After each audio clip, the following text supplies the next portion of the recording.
Hey, hello. Okay, so this is a response to Cory actually about a video. He was talking about what's the point of voting? What's the point? They're all one and the same. Romney's no better than Obama. The next senator we vote in is going to be no better than the crook that we voted out. That when I say crook, it's because if you look at least at my California senator's record of what they voted for and against, they obviously supported Monsanto and corporations along the way and have not supported the wants of the people. I can look over and over again and see that. So I can say, to me, they're against the American people. They have no right being in a job where they're supposed to be in service to the American people.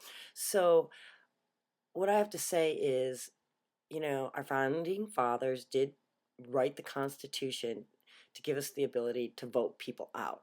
And I just think that the whole wake up process, if just more people were aware and we could all vote in unison, then it would make a difference. Because if we were very intent on, maybe it's not voting for, maybe it's voting against the incumbent that did not work for the people. That is the message we have to send.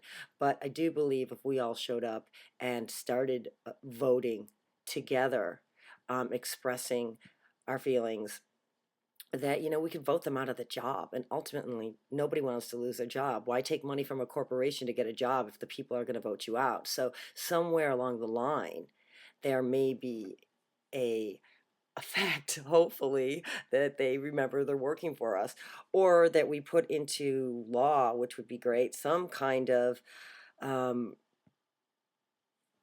provision that would cause anybody that went against their oath of office or against the Constitution to be put in jail immediately. I mean, perjury, I can think of one right there. But anyway, moving on. I was looking over the Arms Trade Treaty, and then we're going to put it together in one viral video and trying it out there and make an impact. And I know a lot of people say, well, what's the point? That's not going to do anything. And I say, you know what, it might not do anything, but doing nothing is certainly not going to make a difference. So I say we just start banding together where we can, and moving ahead and moving ahead. And just because we don't see a straight line to our final destination doesn't mean that all of our hearts and actions wanting more truth, more culpability from the people that are supposed to be serving us and the future of our children, there's no reason we can't succeed in that, because we do have the Constitution. So back to the Constitution and the Arms Trade Treaty. From what Sweet Liberty is saying, the Supreme Court has made it very clear that no treaty or outside source of government can amend our Constitution. Um, so some may say, hey, what's all the hoopla about? What are you worried about? It doesn't really matter if they pass the Arms Trade Treaty.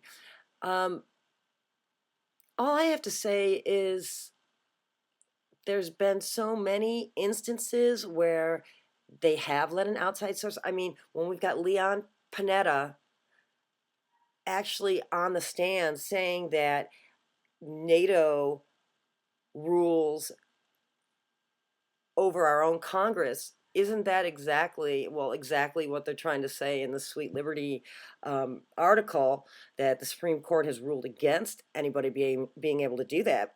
But NATO, we do it with NATO all the time. So I have no faith in our Congress to do the correct thing.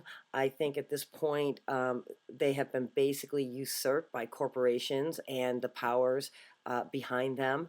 And so the best thing I think we can do is just band together and make a big stink and scream, because squeaky wheel gets the grease. And I do think that many of the horrors that we saw possibly coming along, have been averted because we have shone the light on them, and thank goodness for the internet. And that's one interesting Mayan tie-in too, because this, according to Ian Lungold anyway, was supposed to be the time of ethics, this time period before the end of 2012, when you just couldn't hide anymore, and you see things like WikiLeaks and the internet, and just basically lies, they come out. And as long as we're getting the truth and everybody gets the truth, I don't know.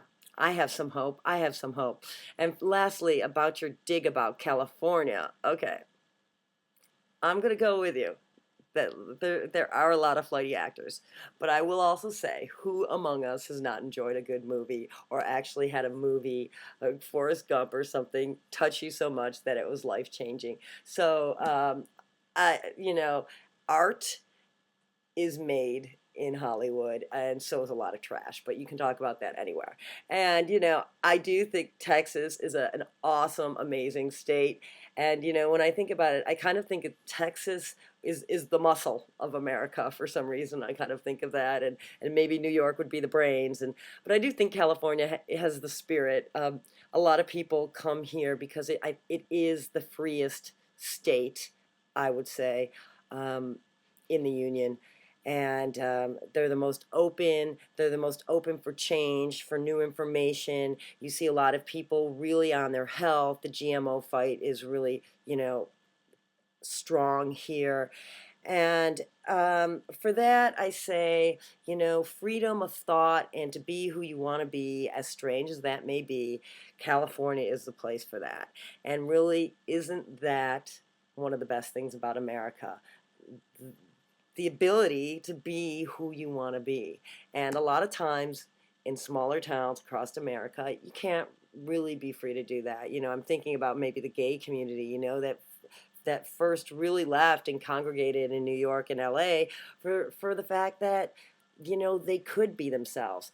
Anyway, that's my push for California, and I'll just add surf, great surf. Beat that one. Okay, everybody, have a great day. Oh, and send in those videos. We do want to put that together. We'd love to have you be a part of that. Anything you want to say, put your face in, don't, or just use graphics. But everything counts and every voice counts. And together, I think we really can do anything we want. Okay, thanks, everybody.